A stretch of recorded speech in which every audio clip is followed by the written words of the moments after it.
This is episode number 163 of the Guns Magazine podcast.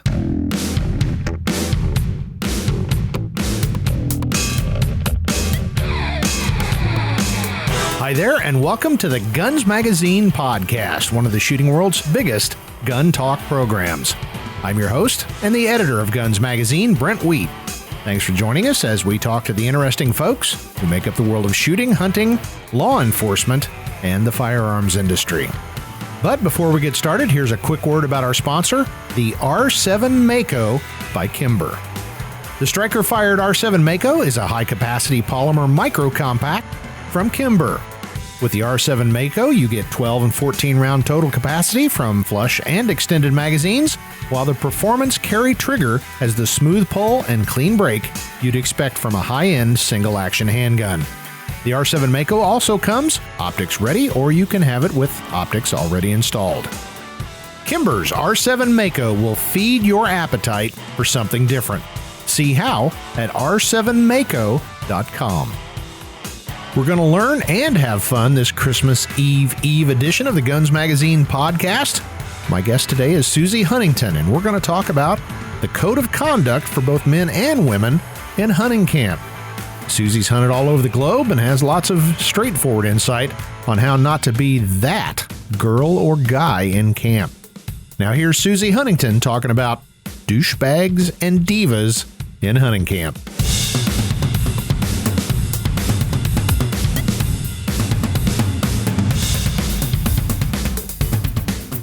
Well, good afternoon, Suzi. Good afternoon, Brent. Well, welcome to the Christmas Eve edition of the Guns Magazine podcast. And the weather where you and I is absolutely awful. It's Christmas-like. The wind chill is apparently non-existent. It is so cold. So it's a good day to curl up in front of a warm computer and we're going to have a chat. So I really appreciate you taking the time to talk on this day before Christmas Eve. I'm honored to be on in such a momentous Christmas occasion. Well, today's topic, we're talking about hunting camps, or in our case, a lot of times we do media events and we're in a camp someplace. And, you know, most of the time the stereotypical hunting camp is a bunch of guys sitting around scratching and passing gas and telling stories and drinking some spirituous beverages. But there are co-ed camps, and women are getting afield much more. So we thought we would talk about your experiences as a person of the female gender who has been in a lot of different camps, including Africa. You've gone over there and shot large, angry animals before. They weren't very angry. They were very, very afraid. Actually, there's plenty of women-only camps. And really? Don't think that you have cornered the market on frivolity. I'll put it that way. Okay, I'll be honest. Lovely group of ladies and I. Disgusting behavior, okay? That's what goes on in hunting camp. And are you saying women are capable of disgusting behavior? Sometimes. The right women are. Well, of all your hunting experiences and all your globe trotting, is there a single memory that kind of sticks out the most when somebody says hunting camp, your recollections? Anyone that really rises to the top? I've actually been pretty fortunate to be in some very nice camps. Maybe twice have I ever been in a camp where it was, gosh, I'm really glad I have my shower shoes with me. Wow. But for the most part, it's just been quite lovely. I think the fact that I was the only woman in a couple of these camps, it puts the men on edge, might be a good idea. Yeah. Gets them a little uneasy, but I've never been that girl. But there's certainly are men who are that dude, where high maintenance, diva-like, whiny, snivelly. Oh, gosh. You know, there's a couple of listeners right now going, no. Well, you may be that guy then, if you don't think that happens. Oh, gosh. No, I see this just isn't about the women involved here. I think women need to kind of get out of their head that they can't go to a hunting camp because they're going to be horrified at what they see and what's being done. That's just not true. Besides that, if you've got an open enough mind, you can be just as horrific as the guys. Wow. That puts everybody's mind to rest. So you're saying if you're going to be the only lady in camp, perhaps you walk in and pass gas loudly in front of everybody. Okay, boys, you walk in it's and on. announce, pull my finger. Wow. So, okay, trying to reel this back in somewhat. Sorry, I'll behave now. Why do that? That's not why we have you on this podcast. No, it is interesting when you have ladies in camp. You feel like you got to be on your best behavior, which not that I'm not the guy that goes to camp and does all kinds of horrific things, but you feel like, well, I just have to really be careful what I say and what I do and all that. And you think know your audience, I suppose, is the best thing. Good point. Know your audience.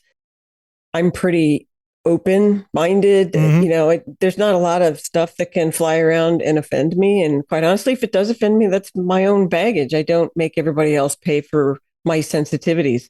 But that goes for everybody, right, in the camp. I mean, I've certainly been around people who were sensitive over things and forgot that. Well, particularly there was when we were in Africa the first time, people we were with were a little sensitive to some things that were said, and it made for a really awkward day the following day. And Wow. They forget that, we're guests in somebody else's country. So what flies over there is okay. Don't be offended by it. Yeah. Well, and I think you made a good point that guys are kind of that way. If it's strictly an all guy camp, is, some guys just start throwing all kinds of opinions and stuff out, and you can tell sometimes it grates on people. So I've always tried to be one of those guys. You kind of start off, don't dive into the deep end first. Start off slow. As you said, understand your audience, know the people you're with, learn a little bit about them before you start throwing out opinions on politics and social mores and all those kind of things. And talking about those topics do you feel like once everybody kind of knows everybody at a camp, everything open, or is there certain topics you do pull your punches a little bit? No, you know what? It's been very open. Mm-hmm. As long as everybody's cohesive with one another, and granted, if you're in a camp for only a couple of days, you got to kind of find your stride quick. But if everybody's getting along and laughing and having a great time, then there's no problems. But if somebody right out of the gate starts copping an attitude or is a little standoffish, well, then it's hard for everybody to be on the same page, to have a good time and relax. Right. Competition sometimes can rear its ugly head, well, I wanted to get a big deer or whatever, fill in the blank, and it's just not happening. Or somebody comes back and is bragging about what they got. And some people get upset by that, which I don't understand. It's not a competition. Everybody's there for the same purpose. Well, I was going to say, I've seen your trophy book and I've seen the walls in your home, and you've been pretty successful. Has there ever been a situation where somebody's nose got out of joint? Because Suzi bagged the big bull or whatever, and they didn't. No. That's good. Everybody has been very gracious and supportive. And I got to say that for beginning women hunters, that's a real boon when you can be in the camp and be around a bunch of well-versed male hunters, and they're all there to help you. They're there to make sure that you have a good time and that you are successful. Have you ever run into a situation where you felt like maybe somebody was condescending, that whole, well, little lady, it's nice that you've made it here to camp? Because oh God, yes. I wonder, because I see it at gun stores all the time, and I've had many women tell me that's like the worst way to get off on the worst, foot. And I've never really seen it in hunting camp, but I got to admit, I've not got a whole bunch of experience in mixed hunting camps, but I'm sure that's reared its head, right? I've had it happen a couple times. I think one of the first times it happened, we were at a pretty exclusive hunting place, and sort of more in the southern part of the U.S. Mm-hmm. And I had a long day of travel. My flight was late. I was one of the last women to get into camp. Mm-hmm. And the guides or the people that were going to sit in the stands with us decided that it was an absolute must that having just arrived, it's pitch black outside. I haven't eaten. I'm already a little cranky. I've got, I'm hangry. Yeah. Had a long day, and they insisted that before I did anything, I had to sight my rifle in the dark on their range.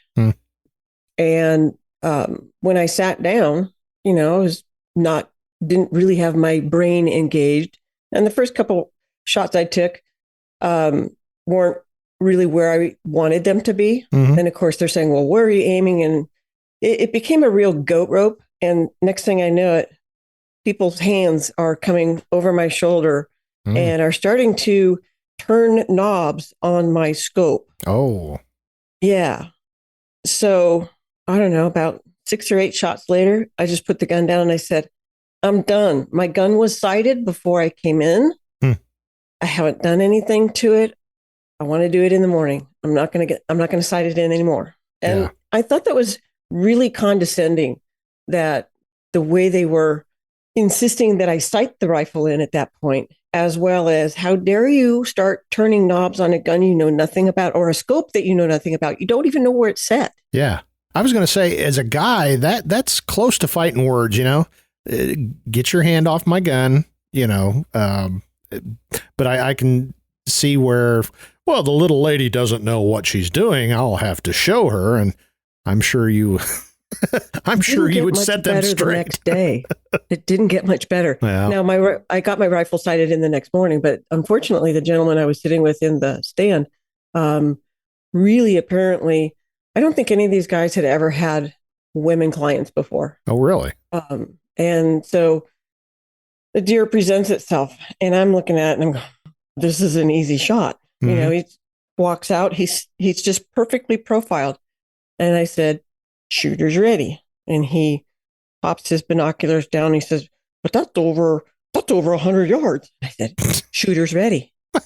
Hello. Ding, ding, ding. Wow. And so I shot it, dumped it. And then in short order, another one popped in from another direction. And I was allowed to take 2. And he said, you think you can get that one? Yes. Yes. Yes. So they will still be out there. And of that ilk are still out there. And it's okay. We just have to deal with it, But it does happen. So ladies, be prepared. Bat your eyelashes and just play along with it. I mean, if I pull this little trigger thingy that there's going to be a bullet and then I might actually hit that animal down there. I would love to witness that with you. That would be because it would be, oh, it's coming. It is coming. There's a train coming out of that tunnel in a minute and it's going to be ugly. Well, don't question me. If I said the shooter's ready. Yeah. I think I know what I'm saying. Well, I was going to say, if I'm sitting there in a stand and male or female, you utter that, you got to be thinking, oh, okay. This isn't the first time they've ever pointed a gun at something, No. It's all those preconceived notions, I will say it kind of works on the guy side too. I've been in a hunting camp with somebody who, I'll be intentionally vague, is well known. And I assumed, that person was probably an ace shot and had shot many more game animals than I ever had. And he turned out to be a horrible shot. And it was a one of those things that throws a pall over the entire camp when, the guide has to finish off.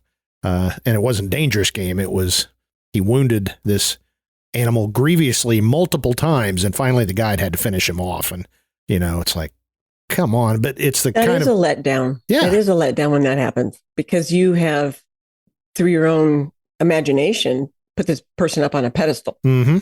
Exactly. I also learned that gun writers sometimes fudge the truth. That's all I'm going to say about that. Sometimes. Never at Guns Magazine. So Well, let's address the ladies, because I assume that we'll have quite a few female listeners to this because they're thinking, Gosh, I hope yeah, so. I'm going to camp. What of it? What are some of your tips for female hunters that are going to go into a mixed camp, maybe some folks they don't know, or maybe going with a significant other to the guys' camp, and now she's invaded that sacred male domain? Any suggestions besides don't get offended easily? Well, okay, so it's camp. You don't need a full face of makeup. You don't have to do your hair all super pretty. And thank God for me, I've got this, really short boy cut. So it's wash and go. Yeah. But I have been in camp a couple times where some ladies were doing the whole toilette in the morning with makeup and hair and perfume. That's handy. I know, but it's a shared bathroom. So don't be that girl. Yeah. And I'm not talking Marlo Thomas in that girl. Don't be that all girl. Caps girl. Yeah. So just be natural. Yeah. Because the critters don't care what you look like. And quite honestly, we've all seen enough gun bunny posed pictures. The reality is I've got lots of pictures from my last trip to Africa where I look at my hair and it's been blown in the wind and I've had a hat on and it's all mangy and gross looking. But guess what? There's a dead critter in front of me, and that's what we're representing in that picture. So it's not a beauty contest out there. Be appropriate for where you are and what you're doing. Makeup is not appropriate when you're out wandering around in the bushes and through the sticks and climbing up trees and up and down over vast terrain. You just don't need to do that. You don't need any of that. Yeah. I suppose it's I'm getting into things that apply to everybody. Don't go to a hunt and not be prepared for it physically. Yeah.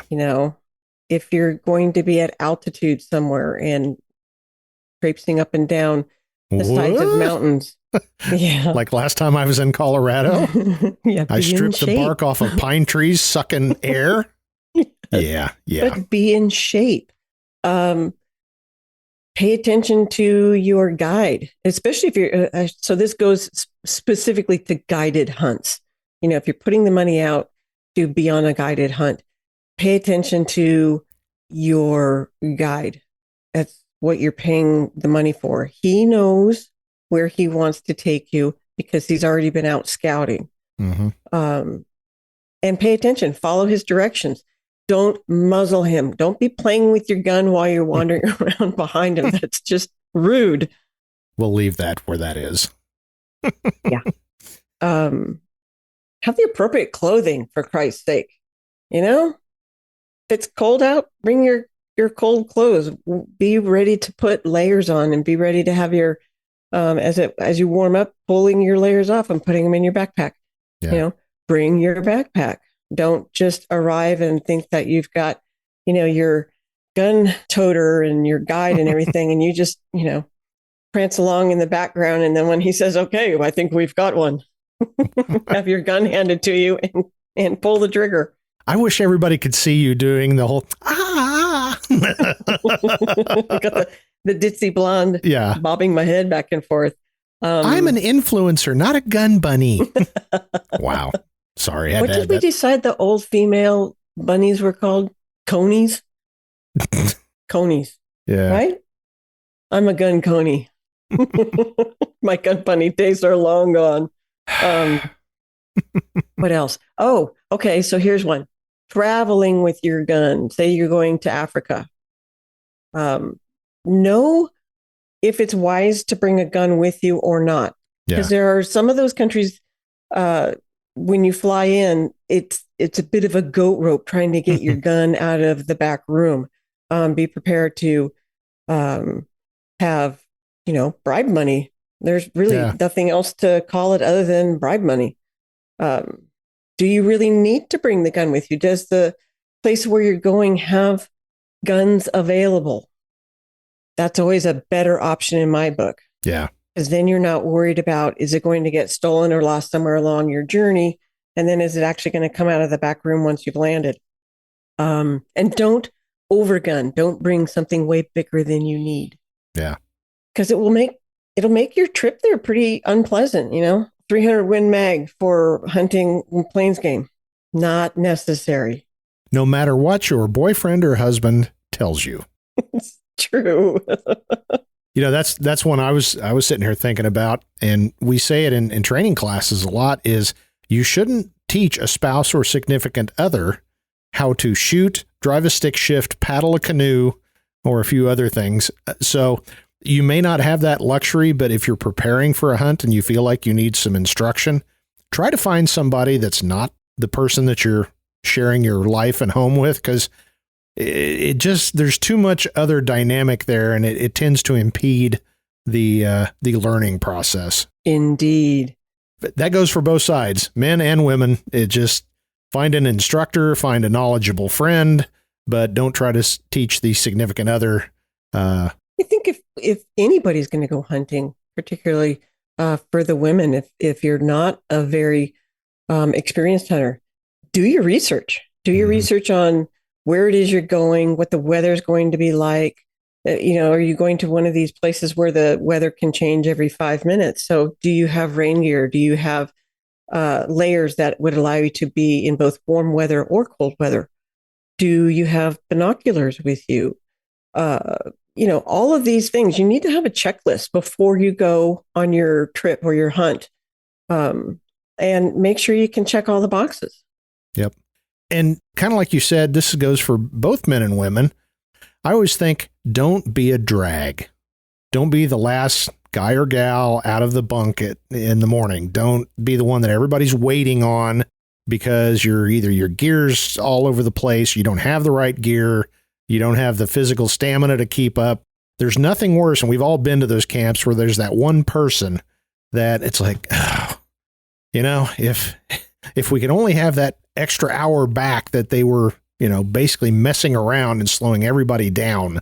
As you said, don't be that guy or gal. And that takes preparation. It was a little bit like the runs in the academy. You're only as fast as your slowest runner. Exactly. And you get really annoyed having to loop around to pick them back up again. Yeah. But also what goes along with that is, are you the last person to get out of bed because you drank too much the night before? Yeah. Don't be a drunk. That is just disgusting behavior. You don't want to be around people that you barely know and get so intoxicated that you are an idiot that night. And then you get up late the next morning and you still are probably intoxicated. So don't be that guy. Yeah. It's have a nightcap, enjoy the evening, enjoy the campfire or whatever, but be ready to get up dark 30 and rock and roll. Cause there's nothing worse than, and I've been in a couple of those camps where, well, it's the crack of noon. Where's everybody at? Well, they're sleeping it off in the bunk. So. Yeah. Have fun, but don't be a douchebag. That may be the title of this episode. No, I think we can keep that one. We will find out from Apple Podcasts very quickly if we can't. So, well, in the time we've got remaining, when you're talking to your female friends, they're like, yeah, I'm going to go on this hunt. My husband wanted to go and I'm going to go with him and I'm going to try to shoot whatever. General thoughts as you're talking to them. Mostly it's just don't be a diva, compromise. You're going into what is still considered a pretty male dominated hobby. So don't go in and be a diva and expect everybody to be politically correct. Having said that, men don't necessarily need to keep things ratcheted up like they might normally. There are many, many men out there, I'm sure, that go to these camps and are perfect gentlemen.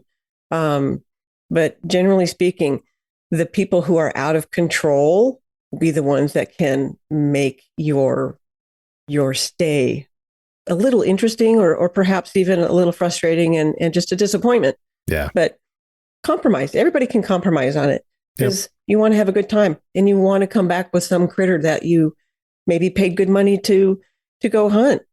Or maybe it's been one of those things where it took you years to finally pull a tag. So just enjoy it, but pay attention to what your specific needs are equipment wise for while you're there. It's really hard to go down to the local store and find something that you don't have when you're out at a hunting camp. Yep, exactly. Well, Suzi, thank you so much for talking about this. I think it's a good topic of conversation that, again, I think it's more of a unisex kind of thing. Just the whole idea of just don't be a douchebag, as you said, to quote you. I think everybody kind of understands. Douchebags and Divas. Yeah, Douchebags and Divas. That's my new book. Well, they keep saying we got to spice up the titles on these. That may be this episode here. our Christmas Eve episode, Guns Magazine podcast episode, Douchebags and Divas. One last thought, though. Yes. And I had meant to say something about this earlier. It doesn't matter how much money you're spending to be in said camp. Be a good guest. Ah, good point. And especially if you're an invited guest, be a good guest. Don't trash the place. Don't be a douchebag. Don't be a diva. Be a good guest. Yeah. Leave the place in as good a condition or better as when you got there. Yep. We've seen those too. It's like, well, I'm paying them good money so they can pretty much kiss my fanny and I'm going to, just trash everything, leave crap everywhere. No, don't. Yeah, you're paying good money, but so are the rest of us. Okay. Right. We don't need that. So anyway, that's all I got. Okay. Well, short, sweet, and to the point. Well, thank you so much for talking to us. And you and Roy have a wonderful Christmas. I know you will, as will I and my lovely wife, Shirley. So thanks for joining us, and we'll talk again soon. Thanks, Brent. Happy ho-ho. Ho, ho, ho.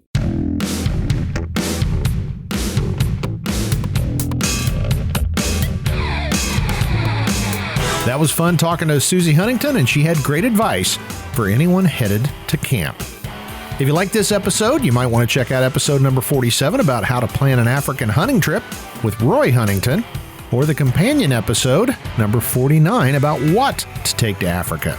Or you might check out episode number 128 on flying with firearms, featuring Ken Campbell.